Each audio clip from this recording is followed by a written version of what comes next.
안녕하세요. 새벽에 온 주호입니다. 클래리티 법안이 통과가 됐죠. 그리고 제가 클래리티 법안에 대해서 준비를 해오겠다라고 말씀을 드리고 좀 늦었습니다. 양이 되게 많더라고요. 양도 되게 많고 이번에 좀 새로 부각된 부분도 있어서 아마 그 부분은 제가 추가로 또 영상으로 만들 것 같긴 한데 어쨌든 그 당시에는 좀 가격이 올랐습니다. 근데 또 다 빠졌죠. 근데 그거는 법안에 문제가 있다기보다는요. 개미분들이 들어왔다가요. 야, 뭐 좋나 보다 하고 싹 샀다가 이상한데 하고 싹 다 빠져나간. 근데 빠져나갈 때는 밑에 받쳐주는 게 없잖아요. 그러니까 이제 올라갔던 것보다 더 많이 빠지는 그런 현상이라고 보시면 될 것 같습니다. 수도 없이 봤죠, 그런 거. 일단 클래리티 법안이 어떻게 통과가 됐느냐, 그 부분에 대해서 주안점을 놓고 말씀을 드릴 거고요. 그 다음엔 이게 어떠한 영향을 줄 거냐, 또 그 부분도 준비를 해야 할 것 같습니다. 일단 이 클래리티 법안, 요게요. 코인 들고 있는 우리한테는 어떤 의미일까요? 사실 이게 제일 중요하죠. 먼저 결론부터 말씀드리자면 이 법안은 단순한 뭐 규제 이런 게 아니죠. 지금까지 코인 시장이 굴러가던 방식 자체를 바꾸는 법안에 가깝습니다. 사실 미국에서요. 코인은 굉장히 애매한 위치에 있었어요. 법으로 이 코인은 이렇게 관리한다. 이런 기준이 명확하지 않았죠. 그러다 보니까 SEC가 소송도 남발하고 야 이거 증권이다 이러면서 싸우고요. 그러니까 코인 회사에서는 계속 소송을 할 수밖에 없었습니다. 이런 방식이 7년이 넘게 이어졌어요. 근데 이런 거를 집행을 통한 규제라고 분류를 합니다. 근데요, 이 클래리티 법안은 이 방식을 바꾸겠다는 법안이죠. 법으로 명확하게 분류를 하고 어떤 기관이 어떤 기준으로 관할하겠다. 이걸 정리하겠다는 겁니다. 그게 이제 엊그저께 통과가 됐죠. 미국 상원 은행위원회에서요. 이 법안이 찬성 15표 그리고 반대 9표로 통과됐습니다. 일단 공화당 의원 13명은 전원 찬성했고 민주당에서도 2명이 찬성표를 던졌습니다. 일단 이 법안이 최종적으로 통과가 되면요. 당연히 코인 시장은 지금과 꽤 달라질 수 있습니다. 아마 양분이 될 건데요. 어떤 코인은 확실한 합법 상품이 될 거고 또 어떤 코인은 증권이다 해서 규제를 받을 수 있습니다. 이거를 구분하겠다는 게 이 법안이니까요. 그럼 먼저요. 5월 14일이죠. 워싱턴에서 정확히 무슨 일이 있었는지 그거부터 정리해 보겠습니다. 미국 시간으로 2026년 5월 14일입니다. 오전 10시 반에요. 미국 워싱턴의 더크슨 상원 사무빌딩 538호였습니다. 사실 뭐 이게 타이틀에 올라갈 만큼 사람들의 관심이 많았다는 거죠. 거기서 미국 상원 은행위원회가 마크업이라는 절차를 진행했고요. 이 마크업이 뭐냐면 법안을 조항 하나하나 뜯어보면서 수정하고 본회의에 올릴 최종 문안을 확정하는 절차입니다. 쉽게 말하면 본회의에 들어가기 전에 마지막으로 체크하는 단계, 여기에 가깝죠. 요날 올라온 문서가요. 309페이지 분량의 수정안이었습니다. 요게 이제 5월 12일 자정이 지나서 공개가 됐는데요. 1월 초에 나왔던 초안보다 훨씬 두꺼워졌습니다. 그동안은 은행권과 협상하고 디파이 규제를 두고 줄다리기 하고 스테이블 코인 이자 문제 그걸로 다퉜던 내용들이 싹 다 여기 담긴 겁니다. 근데요. 표결 결과는 찬성 15표 반대 9표. 이 법안은 위원회 문턱은 넘었습니다. 일단 공화당 의원은 다 찬성했다고 했고 여기서 주목할 게 민주당이죠. 민주당 소속 루벤 갈레고 의원. 이 사람이 애리조나주 의원이고요. 그 다음에 안젤라 알소브록스 의원. 이 사람은 메릴랜드주 의원입니다. 이 두 사람이 당내 분위기와는 다르게요. 공화당과 함께 찬성표를 던졌고요. 이게 왜 중요하냐면은 민주당 안에서 이 법안에 가장 강력하게 반대하는 사람이 누군가요? 바로 엘리자베스 워런 의원입니다. 은행위원회 민주당 쪽 핵심 인물이죠. 워런 의원은 이날 법안을 두고 암호화폐 업계가 자기들을 위해 쓴 법안이다. 이렇게 강하게 비판했습니다. 근데 같은 민주당 의원 2명이요. 그 분위기를 깨고 찬성표를 던진 거고요. 다만 여기서 아주 중요한 이야기를 말했는데 그 두 의원이 한 가지를 분명히 했습니다. 이게 핵심이고요. 위원회에서는 찬성했지만 본회의에서도 찬성하겠다는 뜻은 아니다. 일단 공직자 이해 충돌 문제가 먼저 해결돼야 된다. 이 내용을 공개 성명으로 남겼습니다. 그러니까 이번 표결은 끝이 아니죠. 위원회 통과는 뭐 중요한 고비를 넘긴 거지만 진짜 싸움은 이제부터입니다. 그럼 이 법안이 도대체 뭘 바꾸는 법인지 한번 정리해 보겠습니다. 그럼 이 법을 한 줄로 정리하면 이겁니다. 코인을 SEC가 관리하는 증권이냐 아니면 CFTC가 관리하는 상품이냐 이걸로 나누고요. 그 기준을 법으로 정하는 겁니다. 여기서 SEC는요.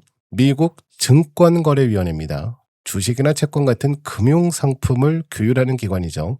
그리고 CFTC는 상품선물거래위원회입니다. 원유, 금 이런 상품이랑 그 다음에 선물 시장을 담당하는 기관이고요. 사실 지금까지는 코인이 좀 애매했죠. 증권이냐 상품이냐 이게 애매했고 그러다 보니까 SEC가 자체적으로 판단해서 너 증권이야 이렇게 소송을 걸고 상패당하고 난리도 아니었죠. 그래서 이 클래리티 법안은 요 불확실성을 법으로 정리하겠다는 겁니다. 상당히 좋은 거. 일단 이것만 봤을 땐 불확실성이 없어지는 건 투자 쪽에선 무조건 좋은 겁니다. 제가 클래리티 법안 통과냐 아니냐 놓고 막 말씀드릴 때도 통과든 아니든 빨리 정리가 돼야지 시장이 좋아진다. 올라가야 좋아지는 게 아니라 불확실성이 없어져야 된다. 그런 말씀을 몇 번 들었었잖아요. 그만큼 이 불확실성이 정말 안 좋은 악재 중에 악재인데 클래리티 법안은 요거를 정리하겠다는 거죠. 그래서 코인을 크게 세 부류로 나눕니다. 첫 번째는 비트코인처럼 특정 회사나 팀에 의존하지 않고 네트워크 자체로 돌아가는 코인입니다. 이런 코인은 처음부터 CFTC 관할 상품으로 봅니다. 그리고 두 번째는 토큰화된 국채나 머니마켓 펀드처럼 그 자체로 수익을 주는 금융상품입니다. 이거는 SEC 관할 증권으로 분류됩니다. 자, 그러면 이 세 번째가 제일 중요한데요. 대부분의 알트코인이 여기 걸릴 수 있습니다. 이게 뭐냐면 초기 개발팀이나 재단이 아직 이 코인의 가치를 만들어가고 있는 단계의 토큰들입니다. 처음에는 SEC 관할로 보지만 탈중앙화 기준을 통과하면 CFTC 관할로 넘어갈 수 있습니다. 이 분류가 왜 중요하냐면 상품으로 분류되면 기관 자금이 들어오기 쉬워지고 거래도 훨씬 자유로워집니다. 반대로 증권으로 묶이면요. 공시해야죠. 재무제표 내야죠. 내부자 거래 제한 같은 규제도 아주 강하게 붙습니다. 자, 그럼 내가 갖고 있는 코인은 어디로 가는 걸까요? 그걸 가르는 기준, 거기에 대해서 말씀드려 보겠습니다. 아까 그 세 번째 부류에 걸린 코인들이요. 그러니까 초기 개발팀이 아직 가치를 만들어가는 단계의 토큰들. 이 코인들이 CFTC 관할 상품으로 넘어오려면 어떤 기준을 통과해야 될까요? 여기서 아주 중요한 규칙이 나오는데 바로 20% 룰, 요게 등장합니다. 쉽게 말하면 이렇습니다. 어떤 코인이든 창업팀, 재단, 초기 투자자 같은 내부자들이 전체 토큰의 20% 이상을 쥐고 있으면 그 코인은 SEC 관할 증권으로 분류됩니다. 반대로 내부자 보유 비중이 20% 미만이면 그럼 탈중화된 네트워크로 볼 수 있고 CFTC 관할 상품으로 넘어갈 가능성이 열립니다. 조금 쉽게 말해볼게요. 아파트 입주자 대표회의로 한번 비유를 해보겠습니다. 한 사람이 전체 의결권의 20% 이상 들고 있으면 그 사람의 영향력이 너무 커지겠죠. 그러니까 이건 공정한 자치가 아니다. 이렇게 보는 겁니다. 코인도 마찬가지죠. 특정 그룹이 20% 이상을 들고 있으면 그건 완전히 탈중앙화된 네트워크라기보단 그 그룹이 운영하는 투자 계약에 가깝다. 이렇게 보는 겁니다. 근데요. 이 20% 기준만 있는 건 아닙니다. 총 5가지 기준을 통과해야 되는데요.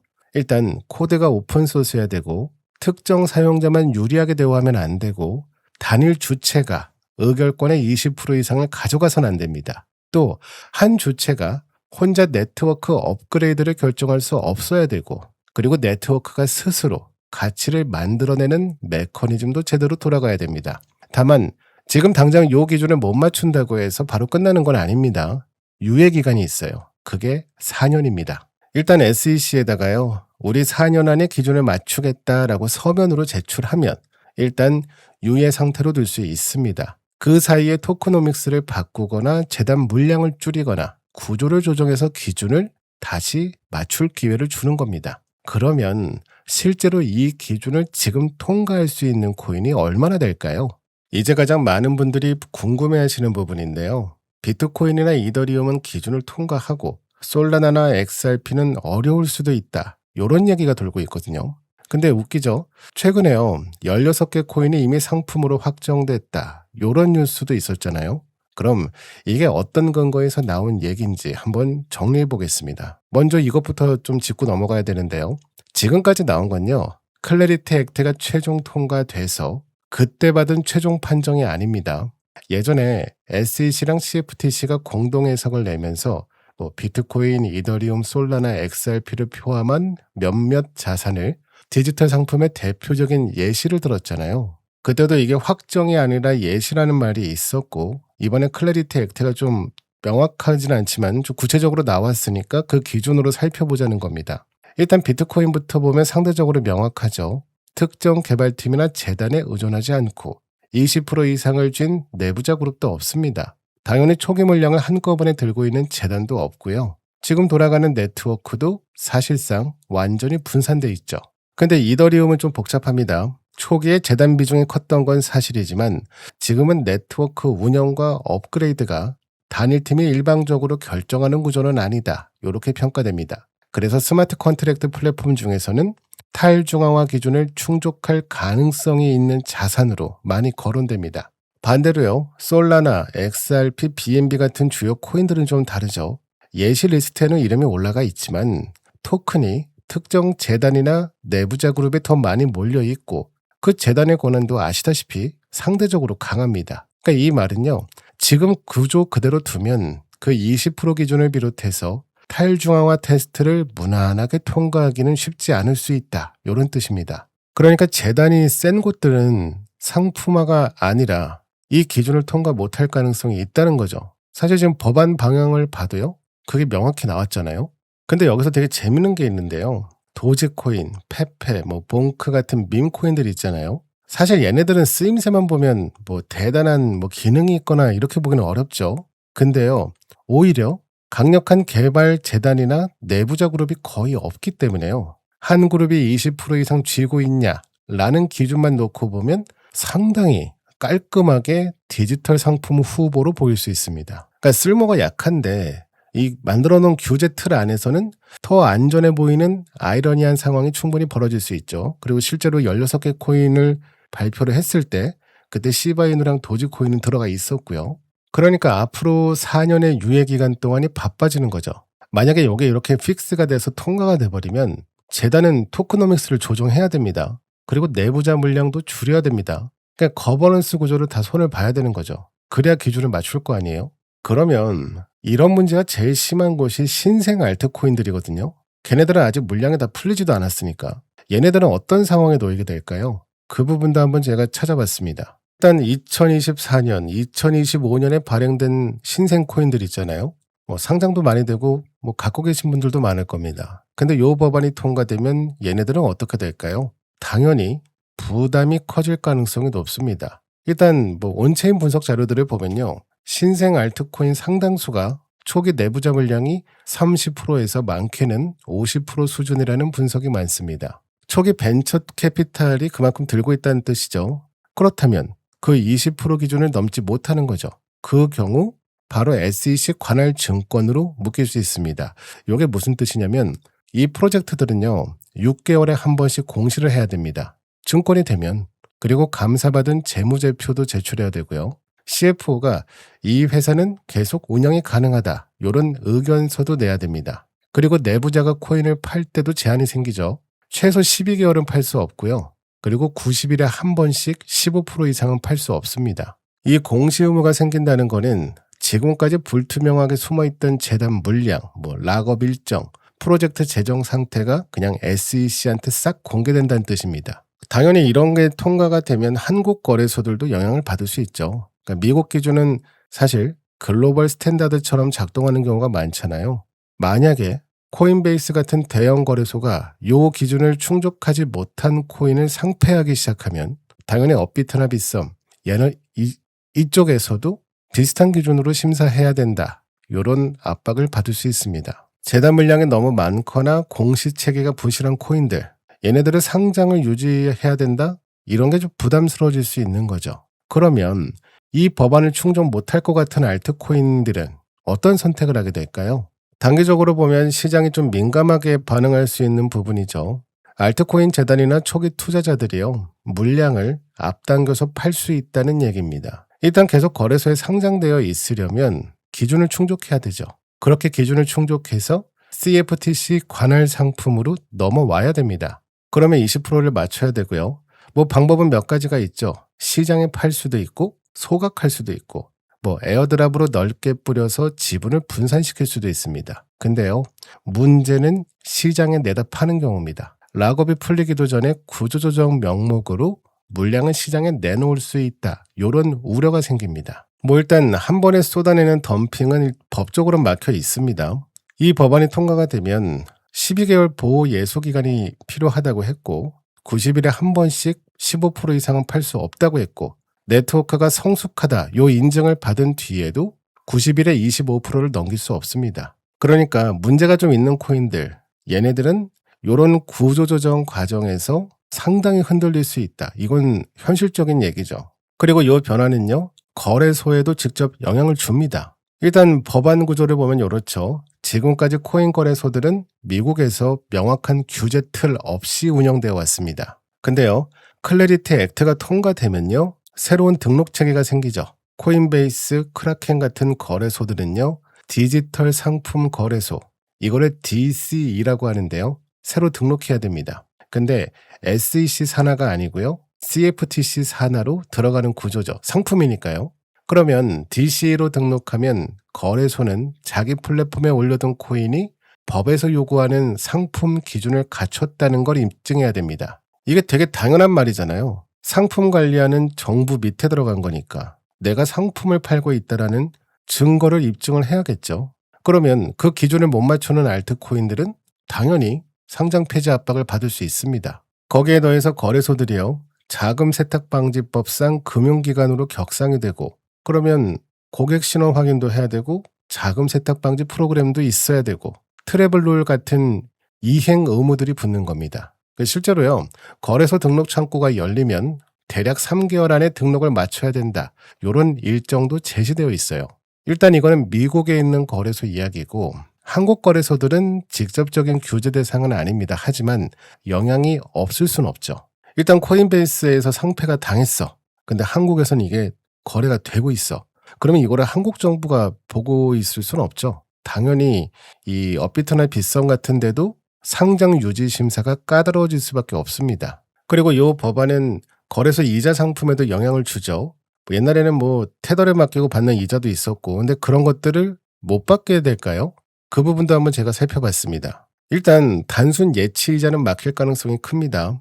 법안 404조에 있는데요. 스테이블 코인 이자 지급 금지 조항이 들어가 있습니다. 그러니까 거래소나 중개업자가 스테이블 코인을 그냥 들고만 있어도 옛날엔 좋지만 그냥 수동적으로 주는 수익은 금지하고 있습니다. 요거 위반하면요, 건당 500만 달러 벌금입니다. 그러면 지금 받는 이자가 전부 사라지냐? 완전히 그렇다고 볼 수는 없어요.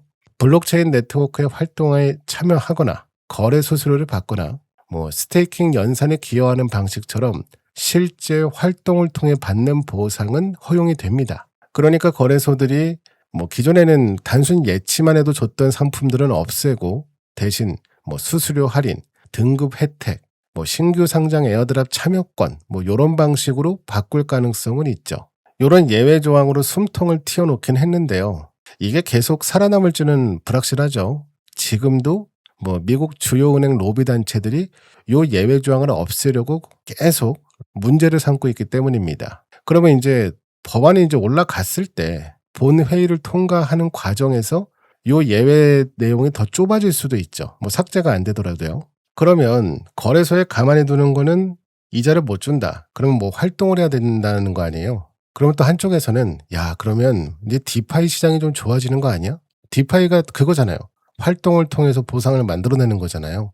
그래서 이번에는 디파이 쪽 얘기를 잠깐 해보겠습니다. 뭐 흐름상 보면 디파이 호재다라고 보는 것도 맞죠. 근데 이것도 양면이 있는 게요. 일단 긍정적인 쪽부터 보자면 거래소에서 이자를 못 받는 자금들이 뭐 에이브나 메이커다오 같은 탈중앙화 대출 프로토콜로 이동할 수 있습니다. 그렇다면 뭐 예치금이 늘고 수요가 몰리면서 일부 디파이 수익률이 올라갈 수 있죠. 하지만 문제가 있습니다. 이 법안은요, 디파이 입구에도 규제를 걸어놨습니다. 그러니까 유니스왑 같은 디파이 플랫폼에 접근하게 해주는 웹사이트 운영자는요, 자금 세탁 방지법상 금융기관으로 취급될 수 있습니다. 그러니까 고객 신원 확인도 해야 되고 자금 세탁 방지도 해야 되고 이런 제재 필터링 같은 이런 의무가 생기는 겁니다. 그러니까 이게 의미하는 거는 뭐 디파이가 둘로 쪼개질 수 있다고 하더라고요.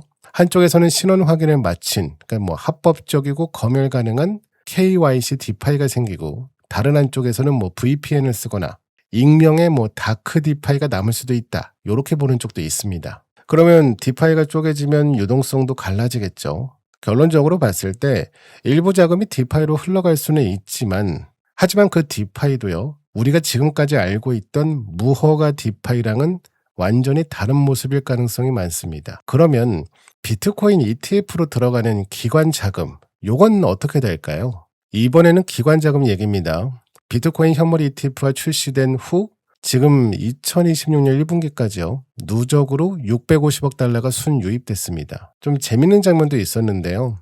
그때 상원의원회 표결 하루 전에요. 무려 6억 3,040만 달러가 하루 만에 순유출됐습니다. 그러니까 이 법안 결과가 얼마나 불확실한지, 기관 자금이 얼마나 민감하게 움직이는지 보여주는 장면이죠. 일단 표결이 된 이후에도요, 뭐 유입과 유출이 왔다 갔다 하고 있습니다. 아직 방향을 못 잡은 거죠. 근데요, 이 클래리티 액트는 ETF 자금 유입을 가속화할 수 있다, 이게 중론입니다. 그러니까 기관 쪽에는 유리한 거죠. 왜냐면 기업이나 펀드가 비트코인을 직접 사서 보관하면 복잡한 규정 준수 의무가 생기죠. 그러니까 그 의무를 직접 하기보다는 블랙록이나 피델리티 같은 자산 운용사가 싹 다 대신 처리해주는 그런 ETF를 이용하는 쪽이 편합니다. 이 법안이 통과될수록 이런 구조가 더 단단해질 수 있죠. 또 하나 좀 볼 부분이 있는데요. 2026년 5월 기준으로 무려 100개 이상의 기업이요, 비트코인을 자산으로 들고 있습니다. 그러면 클래리티 액트가 이런 직접 보유하는 것에 더 복잡한 의무를 부과하면 이 자금들이 어떻게 될까요? 그냥 ETF로 이동하는 거죠. 그럼 모든 게 순풍이냐? 또 그것도 아닌 게, 지금 미국 10년물 국채 금리가 4.6%입니다. 안전하다는 자산이 4.6%나 퍼주고 있어요. 근데 수익이 없는 비트코인한테 이걸 투자할 수가 있을까? 공격적으로 베팅하기 어렵겠죠. 그러면 쭉 들어봤을 때 우리가 생각했던 거랑 다르잖아요. 그럼 이 법안은 누굴 위해서 만들어진 걸까요? 이 부분을 한번 체크해 보겠습니다. 아까 300페이지가 넘는다고 했잖아요. 근데 이렇게 복잡한 법안이요, 엄청나게 빠른 속도로 진행됐습니다. 그렇다면 누가 이 법안을 원했을까요? 일단 숫자를 한번 볼게요. 그 시민단체 분석에 따르면 암호화폐 기업들이 2024년 선거 한 번에 쓴 정치 자금이요, 1억 1,900만 달러입니다. 그해 미국 전체 기업 선거 자금의 약 48% 수준이죠. 그러니까 특정 산업 하나가요, 전체 기업 후원금의 절반 가까이를 한 선거에 쏟아부은 겁니다. 요거는 미국 정치자금 역사에서도 매우 이례적인 수준이죠.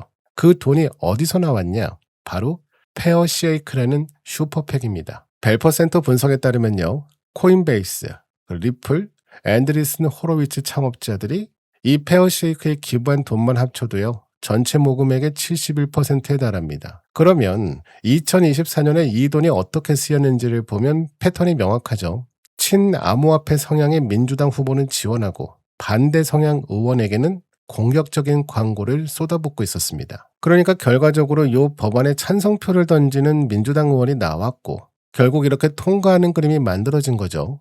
그렇다면 얘네들이 돈까지 써가면서 이걸 통과시켰잖아요.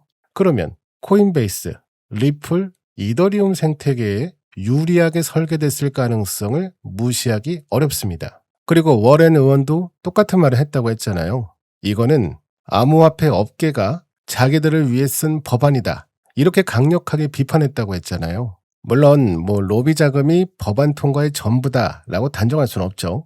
근데 이 전통금융권의 이해관계도 있고요, 여러 정치적인 세력도 얽혀 있습니다. 하지만 이 맥락은 알고 계셔야 되죠. 법안이 좀 빨리 통과됐다, 속도가 빨랐다. 근데 그 속도가 빨라진 이유가 정치자금 지원, 그래서 친성향파들의 의원들을 배치를 했고 그래서 빠르게 통과가 됐다, 이 논리로 해석하시면 될 것 같습니다. 그러면 요 반대하는 쪽을 잠깐 보자면 일단은 은행권이 있겠죠. 뭐 스테이블 코인 관련해서 이자 지급 관련해서 계속 반대를 해왔고요. 스테이블 코인으로 돈이 다 몰려가면 대출할 수 있는 돈이 없어지고 그러면 수익 모델이 안 좋아지겠죠. 근데 여기서 좀 의외로 이런데도 반대하나 하는 곳도 등장하는데요. 바로 노동조합입니다. 노조 5곳에서 상원은행위원회 의원 전원에게 합동서한을 보내는데요. 얘들이 내세운 이유는 이거죠. 클래리티 액트가 통과되면 자산운용사들이 퇴직연금의 암호화폐 편입 비중을 높일 법적 근거가 생길 수 있다. 그러니까 자기들 입장에선 고위험 자산에 자신들의 퇴직연금이 노출되는 걸, 연결되는 걸 막고 싶다 이겁니다. 거기다가 한 가지 더 알아두셔야 될 게 전국 보안관 협회, 이게 번역하면 이런데요. 이 디파이를 통해서 자금 세탁을 막아야 된다. 그래서 이걸 수정해야 된다. 이걸 주장했던 곳인데 공화당의 반대로 부결됐습니다. 그래서 또 워런 의원이 이랬죠. 법 집행기관이 요구한 보안 조항이 의도적으로 잘려 나갔다. 이렇게 비판을 했던 거고요. 그러니까 지금 법안이 얼마나 대단한 법안인지 아직 모르시는 분들이 계셔서요. 이게 지금 코인 업계랑 은행이랑 싸우는 게 아니라 훨씬 넓습니다. 여러 단체와 사회적으로 그 이해관계가 충돌하고 있는 겁니다. 자, 그러면 저 스테이블 코인이 이자 갖고 되게 예민하게 보는데요. 그 스테이블 코인 한번 잠깐 얘기해 볼게요. 얘네가 대체 그 이자로 돈을 얼마나 벌길래 은행들이 이 난리를 치는 걸까요? 우선 서클 얘기부터 하겠습니다. USDC를 발행하죠. 얘네가 1분기 총 수익이 6억 9,400만 달러인데 그 중에서 이자 수익이요. 6억 5,300만 달러입니다. 전체 수익이 94%죠. 그러니까 서클은 USDC를 발행하면 받은 달러를 그냥 미국 국채에 넣습니다. 어찌 보면 구조가 단순하죠. 사용자가 1달러를 맡기면 서클은 USDC 1개를 발행합니다. 서클은 그 1달러를 미국 국채에 넣고 이자를 받고요. 근데 그 이자를요, 사용자에게 줄 의무는 없습니다. 그게 지금의 구조고요. 자, 그러면요, USDC가 실제 결제에 얼마나 쓰이고 있을까요? 크리스털 인텔리전스 분석에 따르면요, 스테이블 코인 전체 거래량 중 실제 결제 쓰임 비율, 이거는 26.4%에 불과합니다. USDC는요, 이거보다 훨씬 낮은 6.1%입니다. 나머지는 디파이 봇 거래나 차익 거래 같은 트레이딩성 거래다. 이런 분석이죠. 물론 기관마다 수치가 다를 수 있지만요. 대부분의 스테이블 코인 거래가 실제 결제보다는 트레이딩에 가깝다. 이렇게 보는 거는 다 공통적입니다. 근데 이 구조가 왜 클래리티 액트랑 연결될까요? 일단 은행권에서는 스테이블 코인 이자를 허용하면 예금이 빠져나간다 라고 주장합니다. 근데 서클은 사용자한테 이자를 안 줘요. 그러면서 이미 막대한 이자 수익을 벌고 있습니다. 그리고 클래리티 액트의 이자 금지 조항은 정말 웃기게도요. 이자 금지가 뭐예요? 이자를 주지 말라는 조항이잖아요. 그러면 이자를 누가 가져가요? 이자는 발생을 할 거 아닙니까? 이 서클 같은 발행사가 독점적으로 가져가는 구조를 그냥 법으로 굳혀주는 측면도 있습니다. 되게 웃긴 거죠. 차라리 이자를 인정을 해서 그 이자를 사용자들한테 나눠줘라 라고 했다면 서클이 피해를 받겠죠. 근데 이자를 주지 말라며.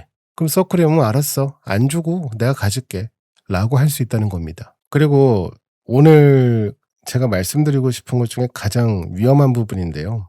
엘리자베스 워런 의원은 이렇게 지적을 했어요. 물론 워런 의원 쪽의 추산이지만요. 트럼프 대통령과 그 일가가 취임 이후 암호화폐 사업을 통해 벌어들이는 수익이요. 최대 14억 달러 수준이다 라고 얘기를 했습니다. 그리고 이 법안이요.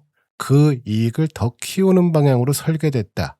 이렇게 비판했고요. 자, 그렇다면 어떤 일이 있었던 걸까요? 일단 2025년 1월 달에 트럼프 대통령 취임 4일 전입니다. UAE 국가안보보좌관이 이끄는 투자회사가요. 월드 리버티 파이낸셜 WLFI의 지분을 무려 49%나 5억 달러에 매입하는 계약을 체결했습니다. 그렇게 트럼프 일가 측에는 즉각 1억 8,700만 달러 선금이 송금됐고요. 그리고 아랍에미리트 국영 펀드인 MGX는요. 바이낸스에다가 20억 달러를 투자하면서 현금 대신 월드 리버티 파이낸셜이 발행한 스테이블 코인 USD1을 사용했습니다. 이 거래 구조는 언론 보도로 확인된 내용이고요. 다만 세부 계약 조건과 실제 현금 유입 시점은 모두 공개된 건 아니더라고요. 그래서 좀 더 찾아봤더니 그 공직자윤리국기라는 곳이 있는데 거기 공시를 따르면 트럼프 대통령은 2026년 1분기에 코인베이스 등 크립토 기업 주식 거래를 한 것으로 확인이 됩니다. 공시된 구간 상한을 기준으로 하면 최대 380만 달러 규모의 거래로 추산됩니다. 그러면 이게 왜 클래리티 액트와 연결될까요? 월드 리버티 파이낸셜 같은 디파이 프로젝트가 법안의 탈중앙화 테스트와 디파이 면책 조항의 혜택을 받을 수 있기 때문입니다. 그러니까 규제가 완화되면서 자산 가치가 오르면 그 이익이 정책 결정권자한테 직접 돌아가는 구조가 생길 수 있다는 거죠. 그래서 민주당 쪽에서는 대통령을 포함한 고위공직자의 디지털 자산 소유를 금지하는, 그냥 못 갖게 하는 거예요. 요 윤리 조항을 법안에 넣자, 이렇게 요구했습니다. 근데 표결 결과가 어땠죠? 11대 13 부결이었습니다. 공화당이 주장한 건 요거였어요. 관할권 밖의 문제다 라는 이유로 막은 거죠. 그리고 아까 민주당에서 2명이 찬성을 했다고 했는데 그때 전제 조건이 바로 요 문제죠. 이 윤리조항이 해결이 안 되면 본회의 때 찬성 안 할 거다 라고 딱 잘라 얘기했습니다. 그러니까 요게 상원 60표가 필요한데요. 이걸 달성하는데 가장 큰 최대 장애물이 될 수 있습니다. 사실 본회의에 통과를 해야 이 법이 이제 활성화가 되는 건데 이 60표를 받아낼 수 있을까요? 통과하는 데는 60표가 필요하다. 근데 공화당은 지금 53석을 갖고 있습니다. 그러니까 공화당 전체가 찬성한다고 해도 표가 부족하고요. 그때 찬성한 민주당 2명이 찬성한다고 해도 5표나 부족합니다. 근데 요 두 의원도요. 본회의 때 찬성하겠다고 약속한 상태가 아니죠. 그러면 실질적으로 민주당에서 7표를 끌어와야 됩니다. 근데 그 표는 어디서 나올까요?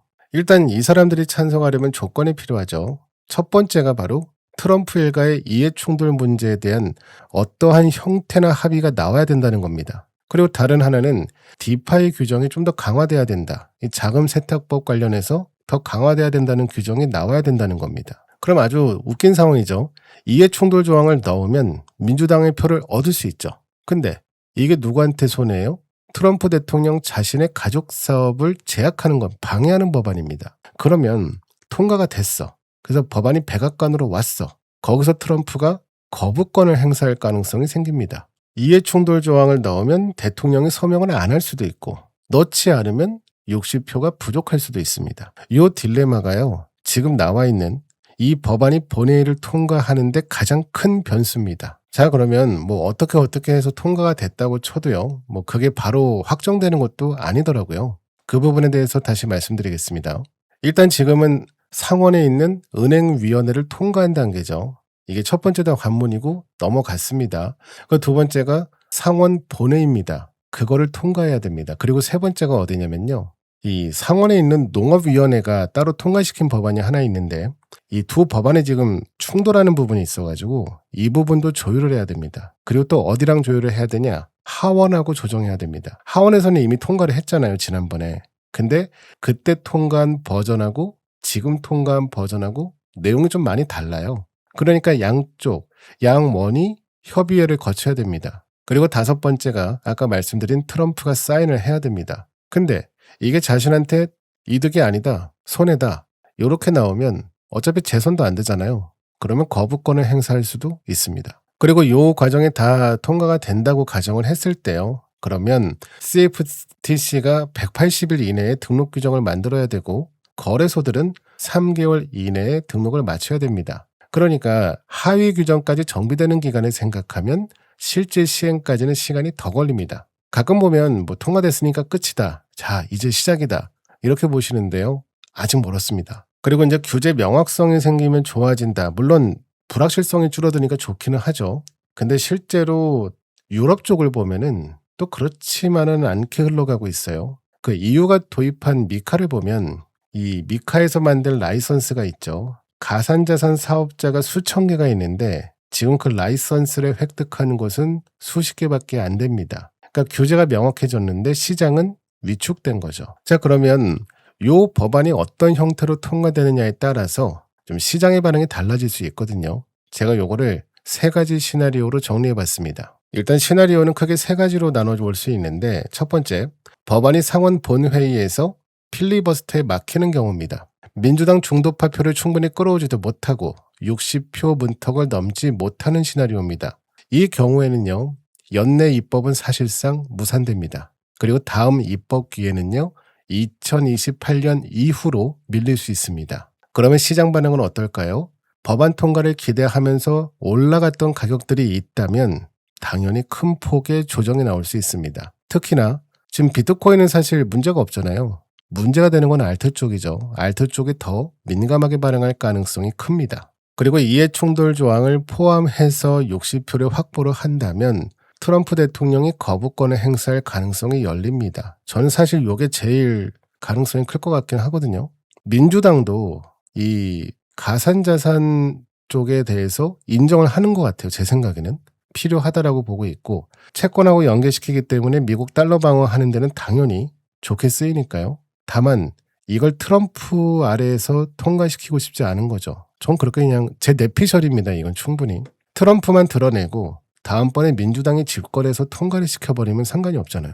왜 그러냐면 지금 전쟁 관련해서도 좀 문제가 많습니다. 트럼프가. 그러니까 뭐 탄핵 얘기도 좀 나오고 있는 상태라서. 그리고 트럼프가 거부권을 행사하고 그러면 이제 공화당 안에서도 좀 기류가 바뀌겠죠. 그러면 아까 말한 선거자금 같은 경우도 민주당이 더 많이 받아올 수도 있고요.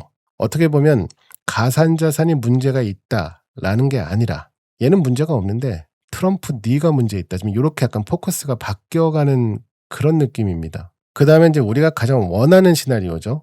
이해충돌 조항을 안 넣고 그리고 민주당의 표를 끌어오는 경우 가장 성공적인 시나리오죠.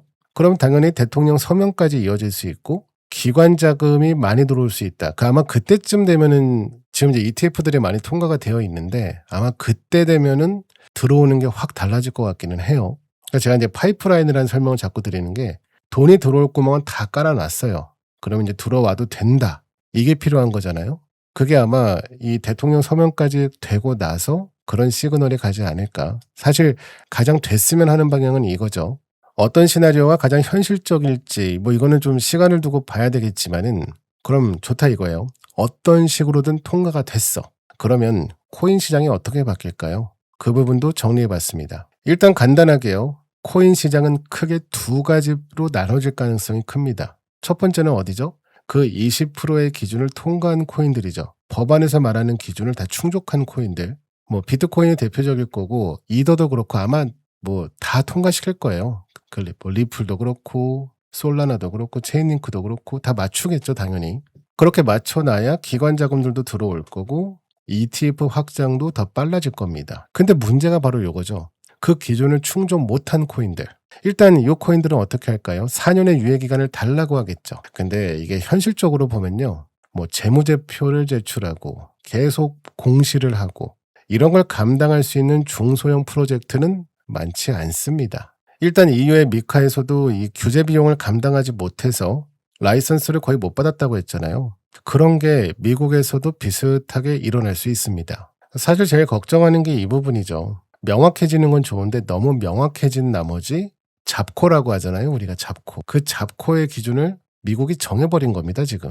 그러면 그 잡코들이 힘들겠죠. 당연히. 그리고 그 규제 관련해서 거래소들도 당연히 마찬가지인데요. 아까 뭐 자금 세탁 방지, 신원 확인, 뭐 트래블룰 요런 인프라를 이미 다 깔아놓은 대형 거래소들은 이 법안이 통과되고 나서 훨씬 더 좋아지겠죠. 독과점이 되는 거니까요. 새로운 거래소가 들어오기 힘들어지는 그런 문턱으로 이 법안이 만들어지는 거니까 그래서 아까 코인베이스나 뭐 리플이나 이런 데서 로비를 했다고 했잖아요. 자기네들한테 이익이 되니까. 그러니까 이 법안은 코인 시장을 자유롭게 풀어주는 법이 아닙니다. 거꾸로 알고 계신 분들이 계신데요. 자유롭게 풀어주는 게 아니라 제도권이 통제 가능한 구조, 그래서 기준도 정해주고 그걸 더 명확하게 만들어주고 그런 과정에 가까운 겁니다. 그래서 어떤 코인은 살아남고 어떤 코인은 정리될 수 있습니다. 그 점을 반드시 아셔야 돼요. 그러면 우리는 어떻게 대응을 해야 될까요? 일단 위원회 통과는 끝이 아닙니다. 시작점이고요. 그 시작점 이후로 우리가 추적해야 될 시그널은 세 가지 정도 됩니다. 일단 상원 본회의의 표결 결과를 봐야겠죠. 일정은 아직 확정되지 않았어요. 근데 트럼프 행정부는 7월 4일 전으로 처리하는 걸로 이렇게 목표를 하고 있습니다. 그 다음에 두 번째는 페어쉐이크가 어떻게 자금을 집행하고 있는지 아까 선거 자금이었죠. 그리고 트럼프가 연결된 이해충돌 조항 이게 어떻게 흘러가는지를 봐야 됩니다. 60표를 확보를 해야 돼요. 그러면 지금 그 페어쉐이크에서 돈을 1억 9,300만 달러를 갖고 있잖아요. 얘네가 이걸 어떻게 쓰는지 이거는 연방선거위원회 공시를 통해서 추적을 할 수 있습니다. 그 다음에 그 트럼프 연관된 윤리조항에 어떤 식으로 타협이 되는지 사실 이게 핵심이거든요. 저는 가장 핵심이거든요. 이게 타협이 안 되면 제 생각엔 거부권 쓰지 않겠어요? 자기네 가문의 사업이 다 망하는데 정말 아들들 다 연결되어 있는 거 아닌가?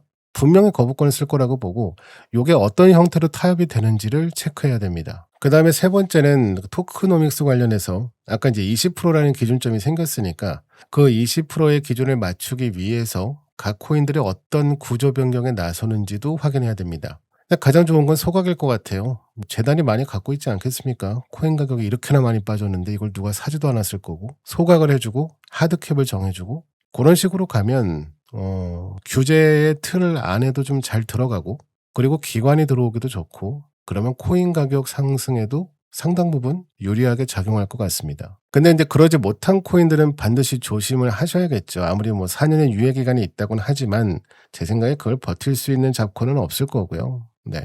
일단 지금까지 제가 확인을 한 건 꽤 준비를 많이 했습니다. 그래서 조금 복잡할 수도 있는데 일단 지금이 역사적인 변곡점인 건 맞습니다. 이 코인 시장이 완전히 바뀌는 거거든요. 그래서 아까 제가 말씀드린 부분을 좀 체크를 하시면서 어떻게 변화하고 있는지 또 내가 어떻게 대응을 해야 되는지 그런 부분을 좀 관심 있게 체크하셨으면 좋겠습니다. 저도 관련 뉴스들을 계속 체크를 하고 있고 이제 앞으로는 좀 이런 위험 요인들에 대해서 말씀을 좀 많이 드리려고 합니다. 이제 내일 정도에는 트럼프 관련해서 한번 정리를 하려고 하고요. 그다음에 그 유럽 미카죠. 미카 법안이 지금 어떻게 돌아가고 있는지 그게 지금 사실상 클래리티 법안의 미래가 될 수 있기 때문에 그 부분도 확인을 해보면 좋을 것 같습니다. 오늘 준비한 내용은 여기까지고요. 지금까지 새벽에 온 주호였습니다. 좀 빨리 올렸어야 됐는데 늦어서 죄송합니다. 감사합니다.